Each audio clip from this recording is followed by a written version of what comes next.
जय श्री राम। आप सभी को राम मंदिर की बहुत बहुत बधाई। हर भारतवासी के लिए ये एक हर्ष का विषय है कि इतने सालों की मेहनत के बाद, इतने सालों के संघर्ष के बाद आज फिर हमें राम जी के दर्शन करने का, उनके मूल स्थान पर उनके मंदिर को देखने का सौभाग्य प्राप्त हुआ है। यह हर हिंदू के लिए एक गौरवशाली क्षण है और इस क्षण के लिए हमने सैकड़ों साल प्रतीक्षा की, हमने सैकड़ों साल संघर्ष किया और आज ये राम जी की कृपा के रूप में हमारे बीच स्वयं राम जी हैं। तो मैं अनुरोध करूंगा आप सभी से, जो भी इसको सुन रहे हैं, देख रहे हैं, कि एक बार अवश्य जाएं, अयोध्या जा कर के राम जी के दर्शन करें और भगवान श्री राम की असीम कृपा, जिनका स्मरण स्वयं भोलेनाथ भी करते हैं, उनके पात्र बने, असीम कृपा आशीर्वाद के पात्र बने। भगवान श्री राम का जो व्यक्तित्व है वो कृष्ण से भी ज़्यादा महत्वपूर्ण है समाज के लिए, सामाजिक दायराओं को देखते हुए, क्योंकि समाज बिना आदर्श के नहीं चल सकता और समाज में आदर्श बनाने का अगर किसी ने कार्य किया तो वो भगवान श्री राम ने किया। क्योंकि कृष्ण व्यक्तिगत जीवन कैसे जीना है ये हमें बताते हैं, लेकिन सामाजिक जीवन कैसा होना चाहिए, कैसा हमारा व्यवहार अपने पिता के साथ होना चाहिए, कैसा हमारा व्यवहार अपनी माता के साथ होना चाहिए, कैसा हमारा व्यवहार अपनी सौतेली माता के साथ होना चाहिए, कैसा हमारा व्यवहार हमारे भाइयों के साथ होना चाहिए, कैसा हमारा व्यवहार हमारी पत्नी के साथ होना चाहिए, कैसा हमारा व्यवहार हमारे समाज के साथ होना चाहिए, कैसा हमारा व्यवहार हमारे दुश्मन के साथ होना चाहिए। इन सभी को आदर्श के रूप में उन्होंने अपने जीवन काल में दर्शाया और भगवान श्री राम एक मर्यादाएं बना करके गए कि सामाजिक पुरुष की ये मर्यादाएं हैं, इनका अनुसरण यदि सामाजिक पुरुष करता है तो समाज की व्यवस्था सुचारू रूप से चल सकती है, समाज सुव्यवस्थित हो सकता है, समाज एक संगठित हो सकता है। मुझे याद आती है वो छोटी सी घटना, जब भरत राम जी से मिलने गए तो राम जी ने भरत से प्रश्न किया कि भरत, प्रजा का क्या हाल है। तो भरत कहते हैं कि प्रजा में सब ठीक है, सब आनंद मंगल है।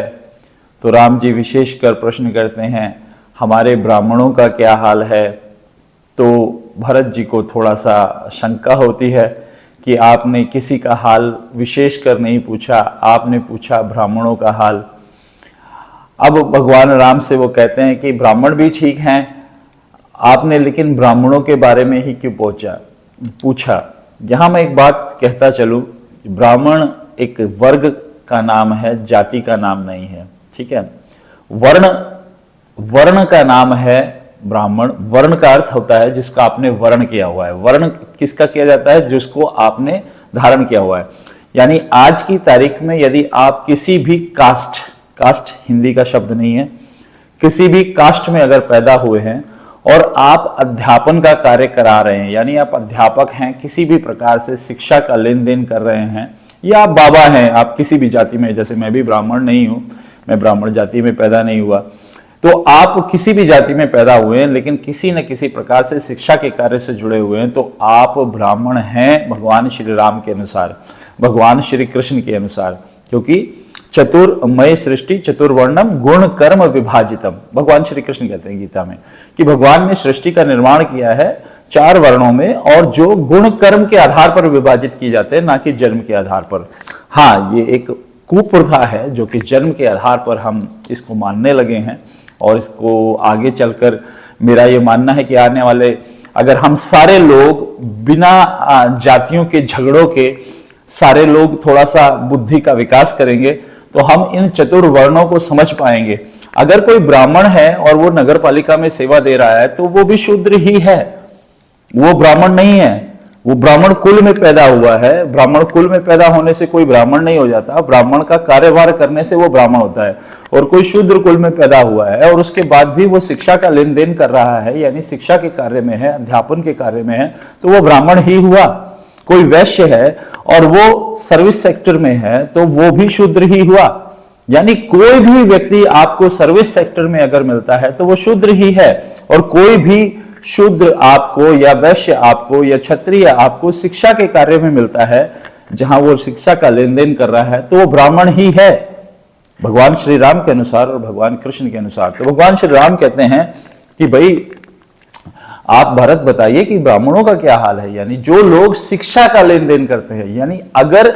शिक्षा का लेन देन करने वाले लोग ही ठीक नहीं रहेंगे तो समाज ठीक रह ही नहीं सकता है, समाज अपने आप ही बिखर जाएगा। सबसे बड़ी चोट जो हुई वो यही तो चोट थी जो मुसलमानों ने हमारे ऊपर की, कि हमारी शिक्षा प्रणाली को तोड़ने का प्रयास किया, हमारे जो वर्ण व्यवस्था थी उसको जातीय व्यवस्था में परिवर्तित करने का प्रयास किया। ठीक इसी प्रकार से अंग्रेजों ने भी हमारी शिक्षा प्रणाली को तोड़ने का प्रयास किया, क्योंकि अगर शिक्षा प्रणाली ही विध्वंस कर दी जाएगी तो समाज का तो कोई अस्तित्व रह ही नहीं सकता। तो ठीक इसी तरह से जब वो पूछते हैं तो भरत कहते हैं ब्राह्मणों का भी ठीक हाल है, तो लेकिन आपने ब्राह्मणों के बारे में ही क्यों पूछा? तो भगवान श्री राम कहते हैं ब्राह्मण समाज की धुरी है, यानी शिक्षा समाज की धुरी है,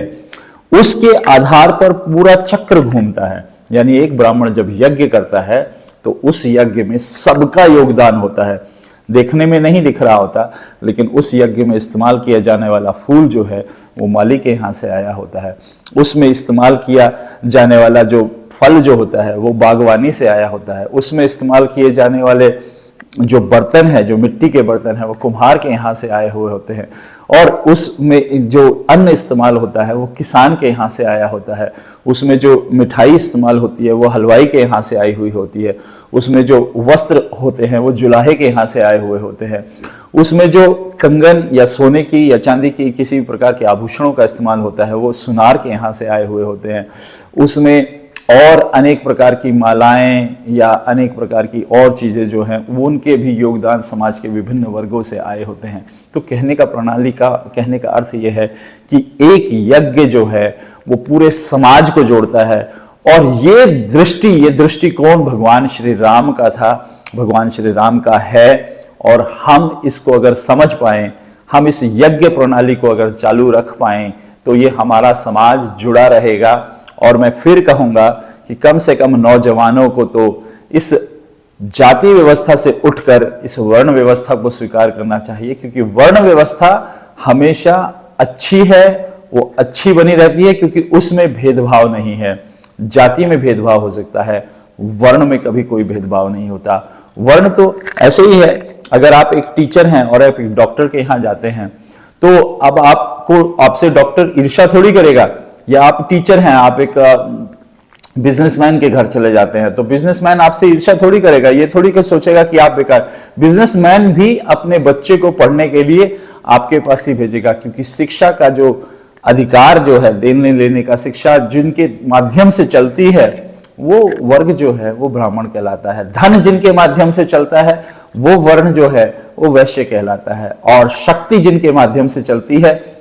वो वर्ण जो है वो क्षत्रिय कहलाता है। यानी आप किसी भी जाति से हैं, अगर आप फौज में हैं या पुलिस में हैं या किसी भी प्रकार के उसमें हैं तो आप क्षत्रिय हैं। यानी आप वैश्य कुल में जन्म लिए लेकिन आप फौज में चले गए या IAS PCS बन गए तो आप जो है क्षत्रिय बन गए। ठीक इसी प्रकार से कोई भी वर्ण जो कि किसी भी प्रकार की सेवाओं में संकलित है, किसी भी प्रकार से सेवा कर रहा है, तो वो शूद्र में आता है। और यहां पर मैं एक चीज बिल्कुल साफ करता चलूं, ये वर्ण व्यवस्था ऐसे नहीं है, ऐसे है, यानी इनमें कोई भी श्रेष्ठ नहीं है और कोई भी निकृष्ट नहीं है, सब बराबर हैं, सब बराबर हैं। मम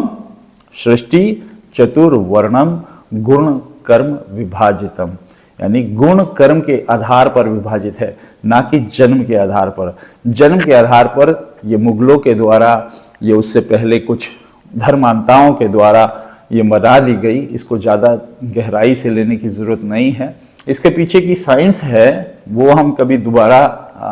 डिस्कस कर सकते हैं इसके ऊपर, अगर आप लोगों की रुचि रही होगी कि कैसे ये वर्ण व्यवस्था जाति व्यवस्था में परिवर्तित हुई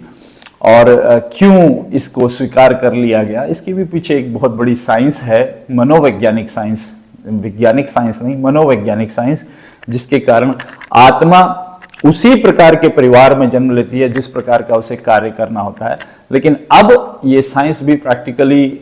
लागू नहीं होती, क्योंकि अब जो है वर्ण व्यवस्था जो है वो धीरे धीरे जाति व्यवस्था में बदल गई है और जाति व्यवस्था से इस जन्म की साइंस का कोई संबंध नहीं है। ठीक है, तो आज के दिन भगवान श्री राम के मंदिर का उद्घाटन, जो कि अब से 2 दिन पहले हो चुका है, उसके उपलक्ष्य में मैं आप सभी भारतवासियों को, हम सभी भारतवासियों को बधाई देता हूं एक बार फिर कि ये उद्घोष है उस युग का जो युग हमारा होने वाला है, जिस युग के प्रणेता हम हैं और जिस युग में हम सर्वोच्च शिखरों पर पहुंचेंगे। हम सब भारतीय गौरव के पात्र हैं और ये हजारों साल के इतिहास के एकमात्र ऐसे क्षण हैं जहां हम पहली बार इस विश्व को दिखा पा रहे हैं कि भारत, वो पुराना भारत लौट रहा है, वो पुराना भारत लौट रहा है जो कभी सबसे सामर्थ्यशाली होता था, जो कभी सबसे ज्ञानवान होता था, जिसने शरीर पर ही नहीं आत्मा पर भी रिसर्च की थी, जिसने शरीर का ही नहीं आत्मा के उत्थान का भी